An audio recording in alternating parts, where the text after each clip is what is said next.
Alain de Benoit, grazie per questa disponibilità a partecipare al convegno Identitas Fede e Scienza che dovevamo realizzare a Udine, ma lo facciamo in videoconferenza mondiale. Oui, merci à vous et surtout merci d'avoir, cher Emmanuel et Franz, merci d'avoir pris cette initiative pour un colloque extrêmement intéressant et qui malheureusement devient une vidéoconférence en raison des circonstances sanitaires que nous connaissons aujourd'hui.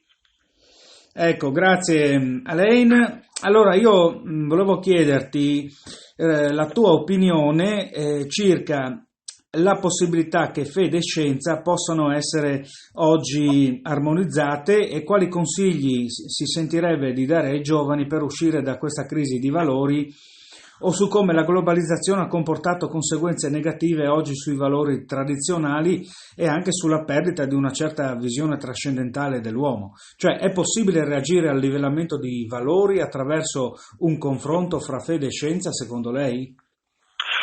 Eh bien, écoutez, le problème de la conciliation de la foi et de la science est évidemment un très vieux problème. En général, il y a deux opinions. La première, c'est que la foi et la religion s'harmonisent sans problème, et l'autre opinion opposée, c'est qu'au contraire, elles se contredisent radicalement. Je pense personnellement que ces deux opinions sont trop extrêmes et que la vérité se situe un peu entre les deux. Il est certain qu'au cours de l'histoire, la religion, notamment la religion catholique, a parfois été très critique vis-à-vis du développement scientifique, depuis Galilée jusqu'à la théorie de l'évolution, en passant par bien d'autres domaines. Il y a souvent eu des conflits et des heurts. Et d'autre part, tous les sondages dont on dispose montrent que plus les gens ont une culture scientifique et généralement moins ils sont croyants. Quand on fait des enquêtes d'opinion, on s'aperçoit que c'est chez les scientifiques qu'il y a le moins de croyants, ce qui peut donner à penser que la science et la religion ne sont pas compatibles. Mais en réalité, ce qu'il faut bien comprendre, c'est que la foi et la science se développent et développent leur discours sur des plans qui sont différents. La recherche scientifique est très importante, mais elle nous donne de la factualité à l'état brut, des faits à l'état brut. Elle ne nous donne pas les moyens d'interpréter ces faits, elle ne nous donne pas le sens que l'on peut leur attribuer. C'est pour cette raison que le philosophe allemand Heidegger dit que la science ne pense pas. Elle ne pense pas, en effet, parce qu'elle se borne à découvrir des choses, à découvrir des faits. Et c'est seulement un système de valeurs qui permet d'interpréter ces faits et de leur donner une signification. Alors, le grand problème à notre époque, c'est que, comme vous le dites très justement, beaucoup de repères ont disparu et les gens ont perdu le sens de la transcendance ou, plus généralement, de quelque chose qui les dépasse.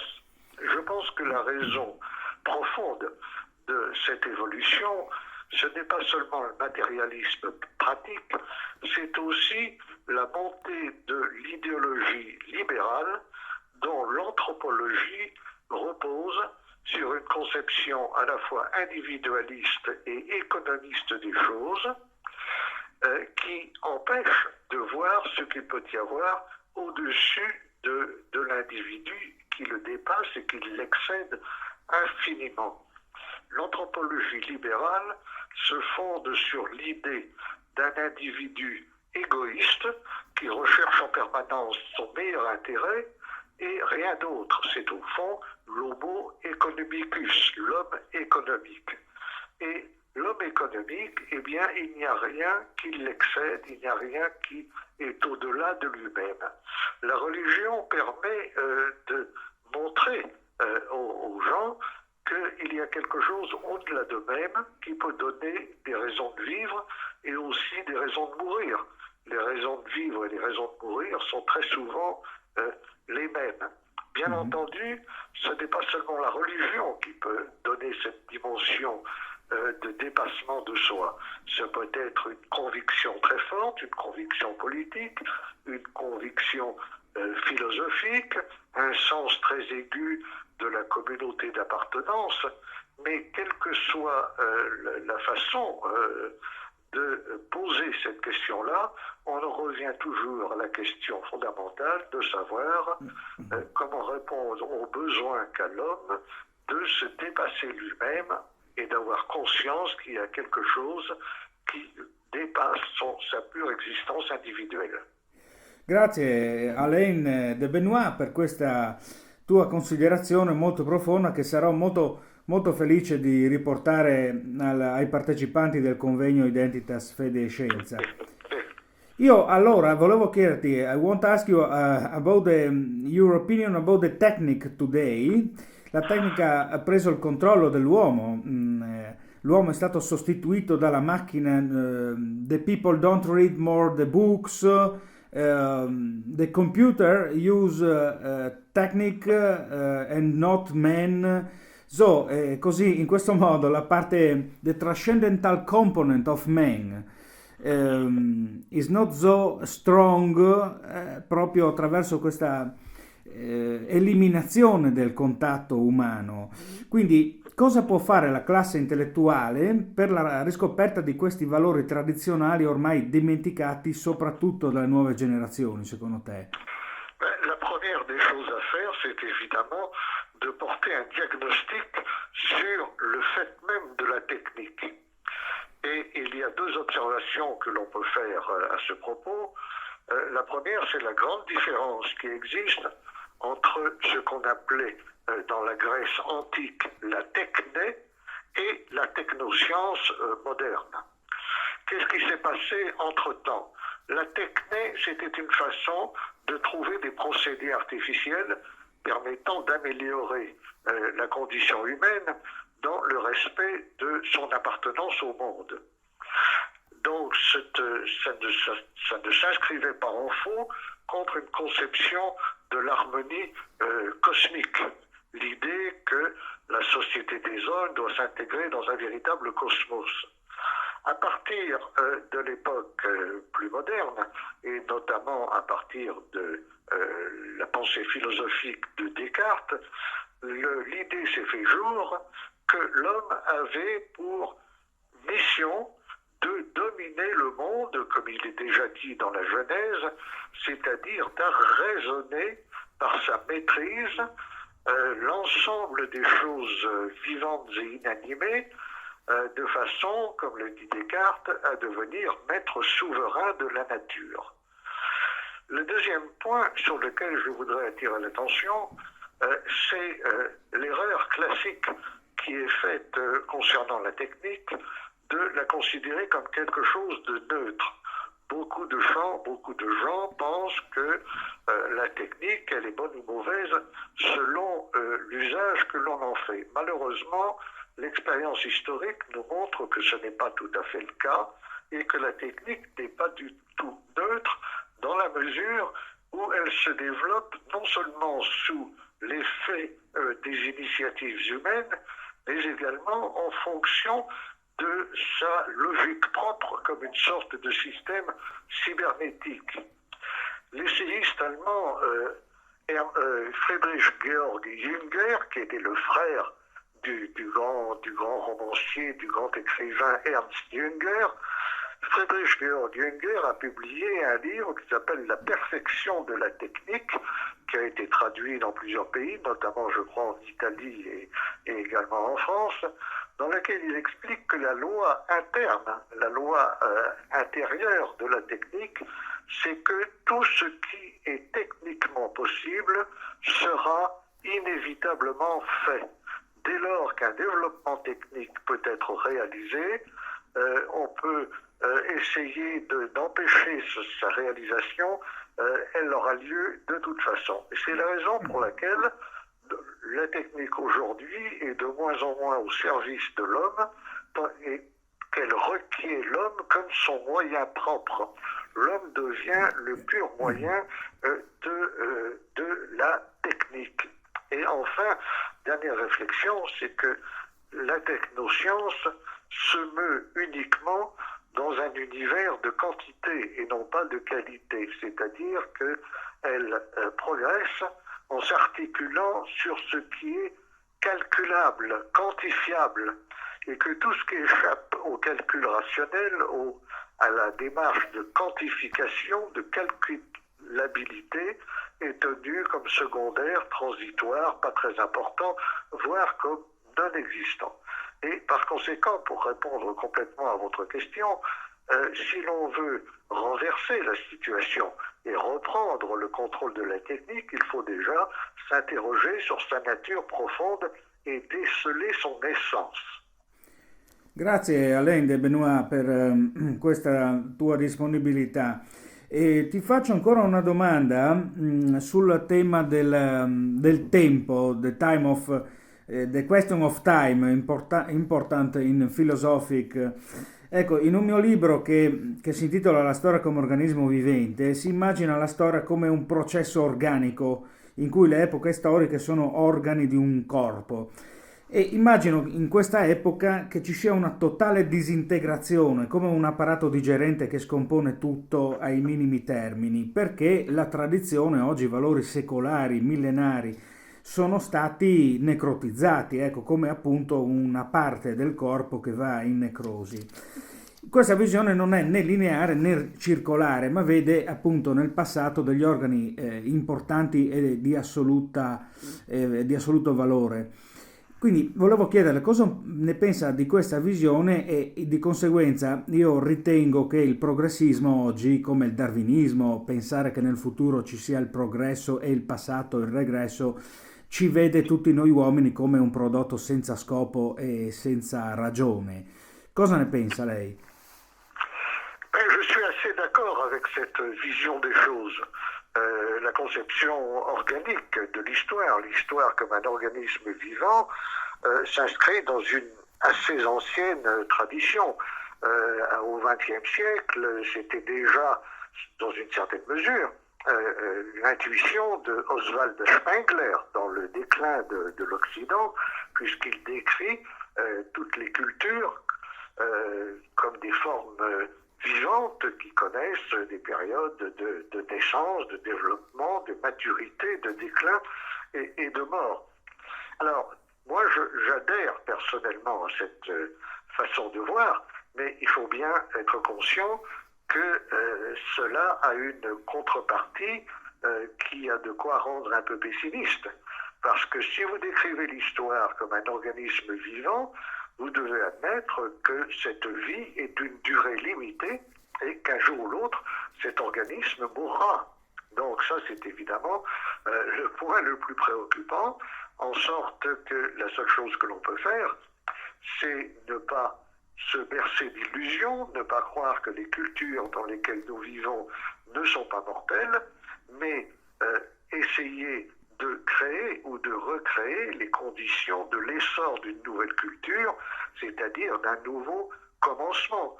Lorsque Nietzsche, par exemple, dit « on ne ramènera pas les Grecs », ça veut dire « on ne retournera pas à l'époque des Grecs ou on ne fera pas revenir les Grecs dans l'époque présente », il dit quelque chose d'évident, mais il ajoute immédiatement qu'on peut très bien se mettre à l'école des Grecs. Nous pouvons voir comment les Grecs ont commencé, initier quelque chose et réfléchir aux conditions d'engager un nouveau développement. Personnellement, j'adhère tout à fait à l'idée d'une conception non linéaire de l'histoire. Tous les historicismes modernes, à commencer par l'idéologie du progrès, sont des conceptions vectorielles, linéaires de l'histoire qui contrastent d'ailleurs avec celle qui était la conception naturelle de l'histoire dans l'Antiquité, comme faite de retours, de cycles, de tous ces mouvements de l'histoire dont Giambattista Vico avait eu lui aussi la préscience.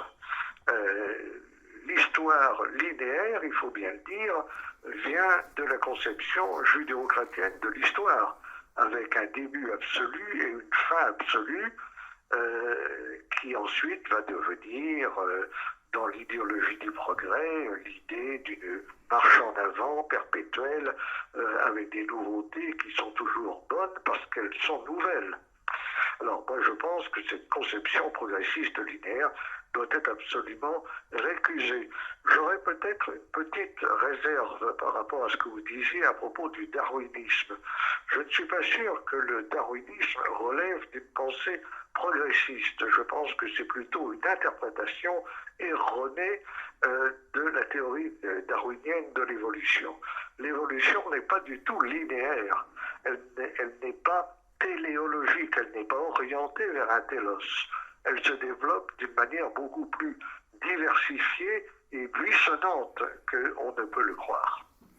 Grazie Alain De Benoit, grazie di cuore per queste risposte, per questa tua considerazione che secondo me arricchisce tantissimo il dibattito ed è una delle voci più profonde che io abbia sentito. Ti farei soltanto un'ultimissima domanda perché ci tengo ad avere il tuo punto di vista.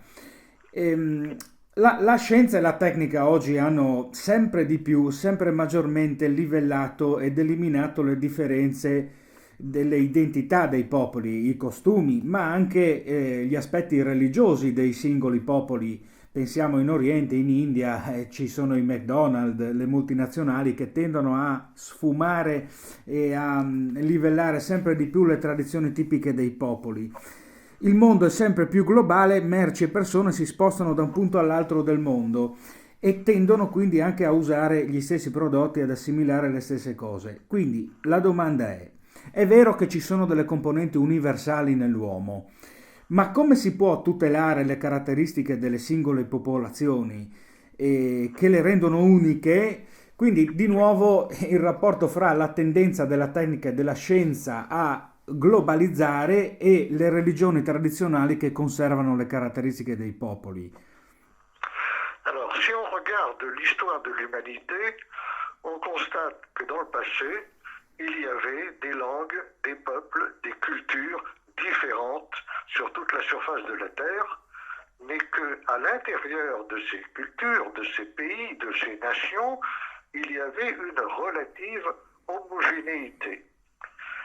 C'est-à-dire que la diversité, ça caractérisait l'ensemble du monde, mais cette diversité était faite d'une addition de cultures relativement homogènes.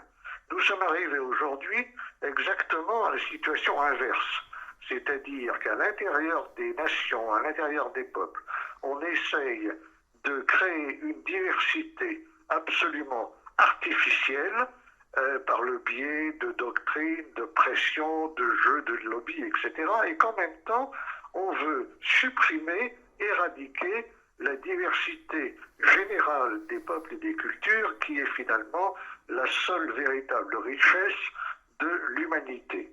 La mondialisation a bien entendu joué un rôle d'accélérateur dans ce triste processus et il suffit de se promener un peu dans le monde, à l'époque encore où on pouvait voyager, pour se rendre compte de l'homogénéisation, c'est-à-dire de